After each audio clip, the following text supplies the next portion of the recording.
Welcome back to my channel. ये second तो आज मैं आपके साथ शेयर करने वाली हूँ क्लास 11 की फिजिक्स की न्यू बुक की पीडीएफ जो है वो अवेलेबल नहीं थी उस तरह से, तो हमने खुद से स्कैन करके कोशिश की है कि आप लोगों के लिए आसानी करें। और इस बुक की पीडीएफ मैंने आपके साथ जो है डिस्क्रिप्शन में शेयर कर दी है। इसकी जो डिटेल्स हैं वो भी जानना आपके लिए बहुत ही इंपॉर्टेंट है।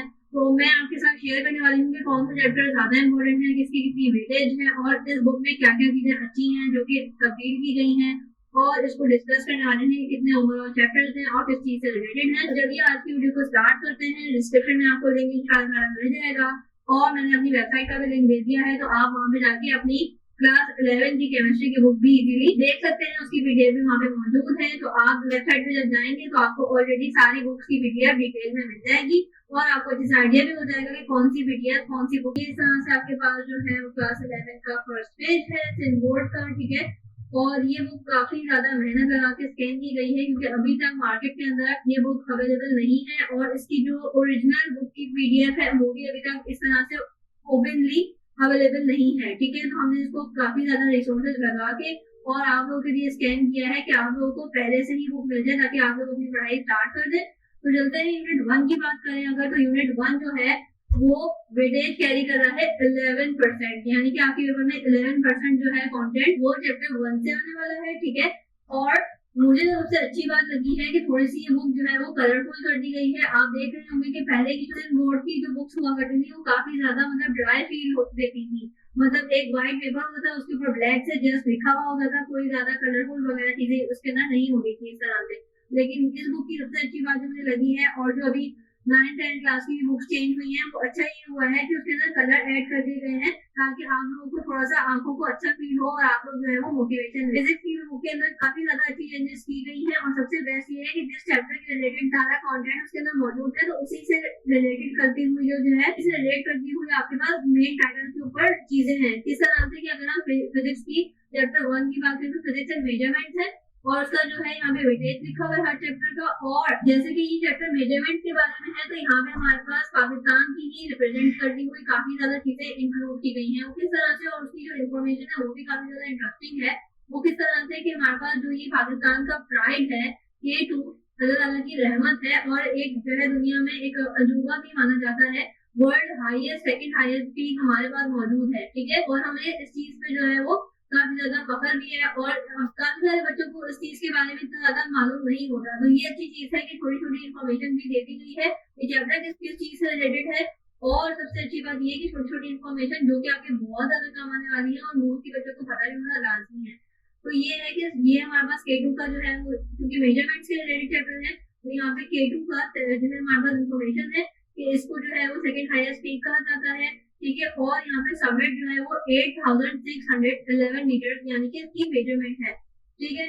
उसके बाद आगे हम चलते हैं तो आगे सारा जो है हमारे पास इस तरह से कलरफुल बुक टाइप की बनाई गई है और इसके अंदर कलर ऐड कर दिए गए हैं ताकि आपको ये बुक ड्राई फील न करवाए। इस तरह से हमारे पास चैप्टर 1 में काफी ज्यादा डिटेल में इसमें डेरिवेशंस हैं, न्यूमेरिकल्स हैं, काफी ज्यादा चीजें हैं। तो ये भी हम इंशाल्लाह डिस्कस करेंगे। इसके भी लेक्चर जो है वो मैं जल्द अज जल्द अपलोड करना स्टार्ट कर दूंगी। न्यूमेरिकल्स और एमसीक्यूज डेरिवेशंस को डिटेल में समझेंगे। इसी तरह से चैप्टर 2 की अगर मैं बात करूँ, चैप्टर 2 हमारे पास किसका है काइनेमेटिक्स से रिलेटेड और इसका जो वेटेज है वो 5% आपके पेपर में इस चैप्टर से आने वाला है।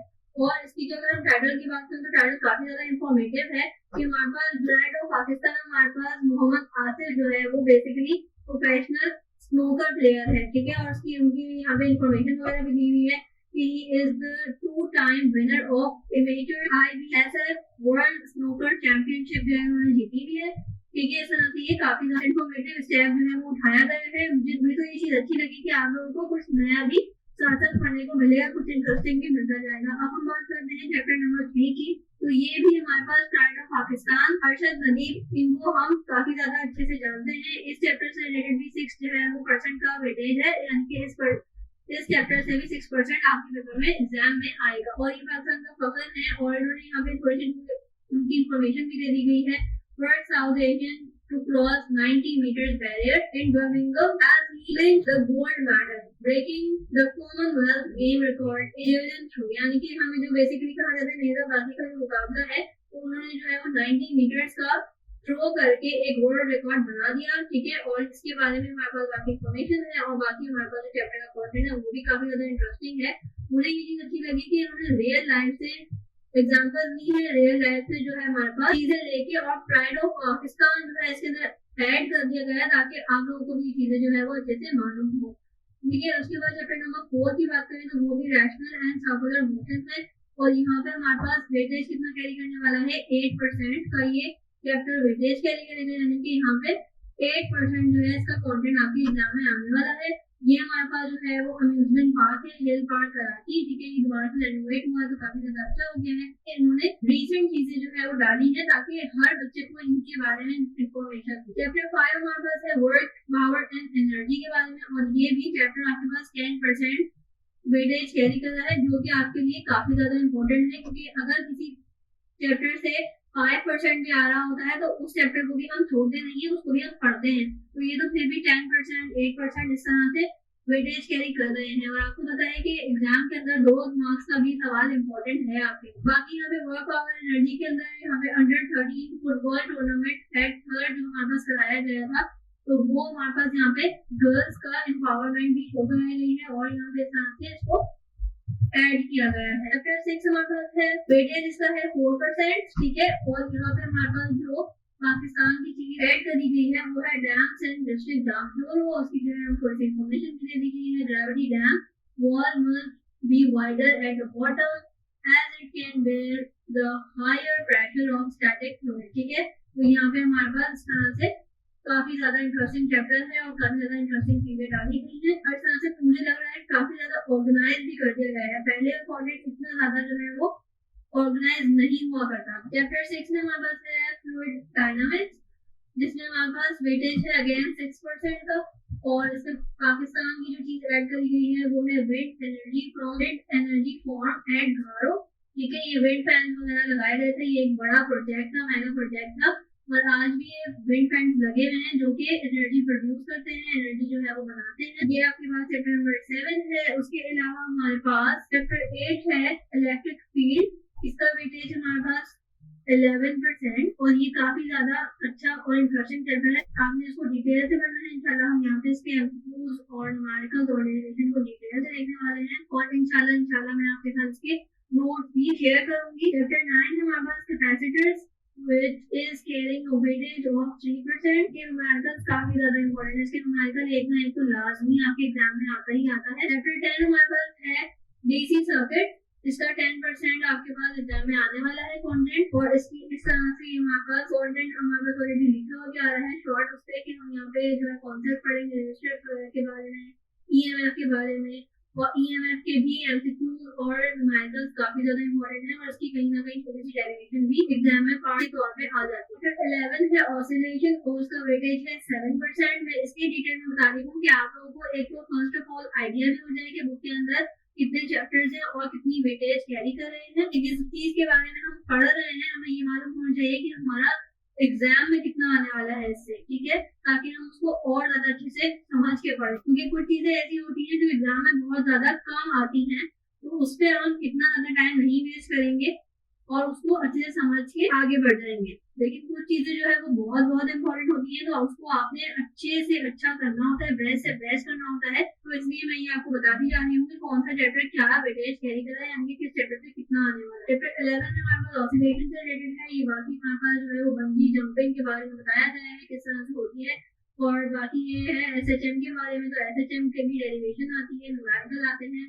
लास्ट में ये चैप्टर भी काफी ज्यादा इंपॉर्टेंट है, जैसा कि मैंने आपको बताया कि ये 10% वेटेज कैरी करेगा। उसके अलावा हमारे पास चैप्टर 12 है, ये हमारे पास 8% वेटेज कैरी कर रहा है, ठीक है। और ये काफी ज्यादा इंटरेस्टिंग चैप्टर है, इसके न्यूमेरिकल्स भी करते हुए आपको बहुत ज्यादा मजा आएगा अनटिल कि आपने इस चैप्टर को काफी ज्यादा डिटेल में पढ़ा हो।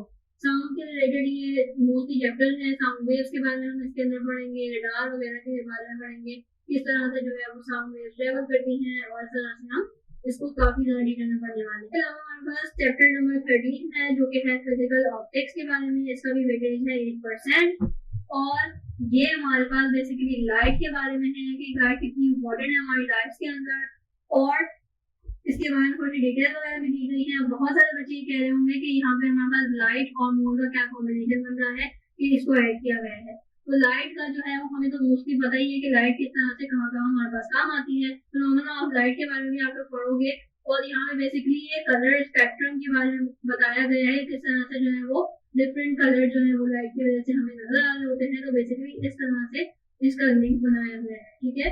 उसके अलावा चैप्टर नंबर 14 है जो कि है कम्युनिकेशन के बारे में और इसका वेटेज है 4%। 4% देख के आप लोग इसको बिल्कुल अनइम्पोर्टेंट नहीं समझे। इसमें से कुछ चीजें जो है वो आपकी काफी ज्यादा इम्पोर्टेंट है और कुछ चीजें जो है वो बस रीड करने वाली हैं, यानी कि उनके कॉन्सेप्ट आपने समझने हैं एंड दैट्स इट।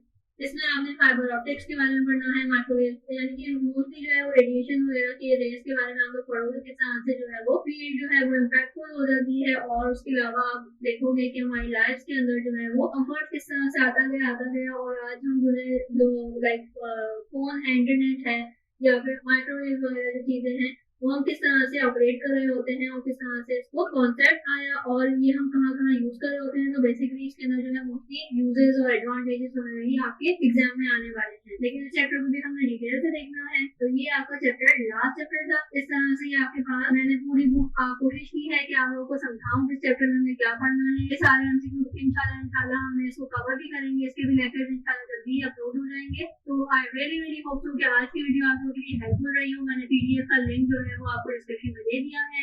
केमिस्ट्री की बुक का लिंक जो है मेरी वेबसाइट पे है, तो आप लोग वहां से भी ले सकते हो उसकी पीडीएफ। इसकी भी वीडियो हमने काफी ज्यादा मेहनत करके स्कैन करके आप लोगों के लिए अवेलेबल की है। तो प्लीज आप लोग जो है चैनल सब्सक्राइब करा करें, लाइक करा करें, शेयर करा करें, क्योंकि आप लोगों की वजह से आप लोग की आसानी के लिए कि आप लोगों को जल्दी बुक पीडीएफ मिल जाए ताकि आप अपनी पढ़ाई स्टार्ट करो। सिर्फ और सिर्फ इसी वजह से काफी ज्यादा हमें मेहनत करनी पड़ती है। तो प्लीज आप लोग उसकी एप्रिसिएशन के लिए लाइक शेयर कर सकते हैं। Till then